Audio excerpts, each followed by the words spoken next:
যত দিন যাচ্ছে তত শিল্পীর সংখ্যা কমে যাচ্ছে, আগাছাটা বেরিয়ে যাচ্ছে। যারা এগুলো বলছে তারা আমাদের ফিল্মের কেউ না, ফিল্মের বাইরের লোক। একসময়ের ব্যস্ত ও কোলাহলপূর্ণ বাংলাদেশ চলচ্চিত্র উন্নয়ন কর্পোরেশন এফডিসি বর্তমানে অনেকটাই প্রাণহীন। অতীতে এফডিসি জুড়ে চলত সিনেমার শুটিং, তারকা ও কলাকুশলীদের পদচারণায় থাকত মুখর।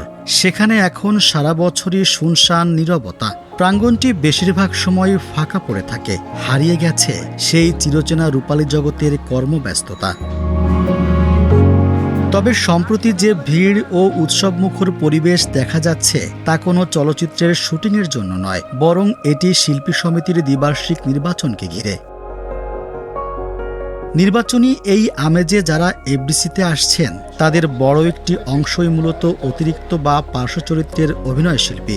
এবার নির্বাচনী দৌড়ে নেই কোনো তারকা শিল্পী, তবে তাদের মধ্যে কতজন আসলেই নিয়মিত ও প্রকৃত শিল্পী তা নিয়ে সিনিয়র অভিনয় শিল্পীদের মনে নানা প্রশ্ন ও সংশয় দেখা দিয়েছে। ওই সময় যখন নির্বাচন হতো সেই সময় কিন্তু আমরা অনেক শিল্পী ছিলাম, এখনকার মতো এত আগাছা ছিল না। যত দিন যাচ্ছে তত শিল্পীর সংখ্যা কমে যাচ্ছে, আগাছাটা বেরিয়ে যাচ্ছে। এই আগাছাদেরকে দূর করতে পারছি না কোনোভাবেই। তারা কীভাবে যেন উড়ে এসে জুড়ে বসছে, নানাভাবে সমিতির সদস্য হয়ে যাচ্ছে। তো এই জন্য আগের যেই আমেজটা ছিল নির্বাচনের, সেটা কিন্তু এখন আর হচ্ছে না। এখন এমনও হয় যে এখন এই নির্বাচনে পয়সার খেলাও চলছে, যে যত বেশি পয়সা খরচ করতে পারে। একজন অযোগ্য প্রার্থীও কিন্তু সেই টাকা পয়সার বিনিময়ে পাশ করে চলে যাচ্ছে, যেটা আমাদের জন্য, আমাদের সমাজের জন্য, আমাদের সমিতির জন্য খুবই একটা খারাপ দিক। এখনও যদি আমরা মুখ চেনা কিংবা কিছু পাওয়ার আশায় যদি একজন অযোগ্য ব্যক্তিকে নির্বাচিত করি, তাহলে সেটা কখনোই তো সমাজের জন্য, আমাদের পরিবেশের জন্য, আমাদের এই দেশের জন্য ভালো কিছু বয়ে আনবে না।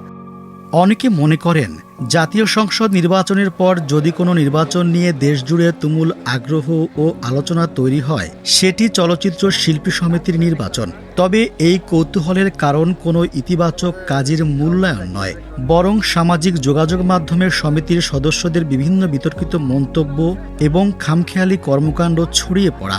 বেশিরভাগ সময়ে তাদের এসব কর্মকাণ্ড সাধারণ মানুষের কাছে সস্তা বিনোদন ও হাসির উপাদানে পরিণত হয়েছে।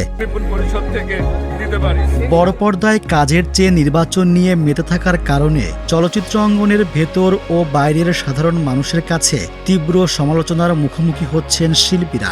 নিয়মিত সিনেমার শুটিং না থাকা এবং বেশিরভাগ সময় এফডিসি কেন্দ্রিক রাজনীতিতে ব্যস্ত থাকায় অনেকেই এখন তাচ্ছিল্য করে এই সংগঠনটিকে বেকার সমিতি বলে কটাক্ষ করতেও ছাড়ছেন না। যারা এগুলো বলছে তারা আমাদের ফিল্মের কেউ না, ফিল্মের বাইরের লোক।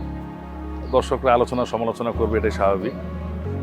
যে দৃষ্টিকোণ থেকে দেখে তার স্বাধীন মতামতের বিরুদ্ধে আমি কিছু বলতে চাচ্ছি না। তবে আমি আমার সমিতির পক্ষে যেটা বলতে চাচ্ছি যে আমাদের 600 জন সদস্য আছে এই সমিতিতে। তাদের বিভিন্ন সময় বিভিন্ন সুবিধা অসুবিধা হতে পারে, থাকতে পারে বা থাকে।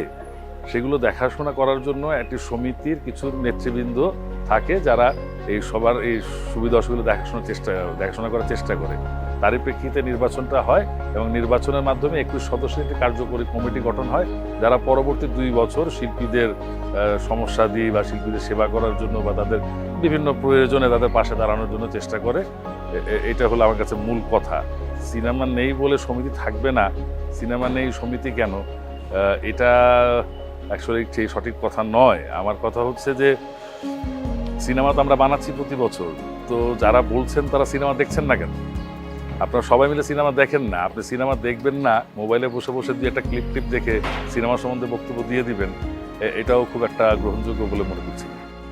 এবারের দ্বিবার্ষিক নির্বাচনে একটি পরিষদে সভাপতি পদে প্রার্থী হয়েছেন ফাইটার ও প্রযোজক আরমান এবং সাধারণ সম্পাদক চিত্রনায়িকা রুমানা ইসলাম মুক্তি। অন্য পরিষদের সভাপতি পদে শিবাসানু ও সাধারণ সম্পাদক জয় চৌধুরী প্রার্থী হয়েছেন। আগামী 3 জুলাই নির্বাচন অনুষ্ঠিত হবে। দেশের চলচ্চিত্রের সোনালী অতীত হারিয়ে যাওয়ার পাশাপাশি সিনেমা হলের সংখ্যা যেমন কমছে, তেমনি এফডিসির প্রাণচাঞ্চল্য এখন নির্বাচন কেন্দ্রিক কর্মকাণ্ডেই সীমাবদ্ধ। সাধারণ মানুষের প্রত্যাশা সব সমালোচনা পেছনে ফেলে নির্বাচনের মাধ্যমে এমন একটি নেতৃত্ব আসুক যারা ব্যক্তির স্বার্থের ঊর্ধ্বে উঠে ঢাকায় চলচ্চিত্রের প্রকৃত উন্নয়ন ও সিনেমার সুদিন ফিরিয়ে আনতে অগ্রণী ভূমিকা পালন করবে।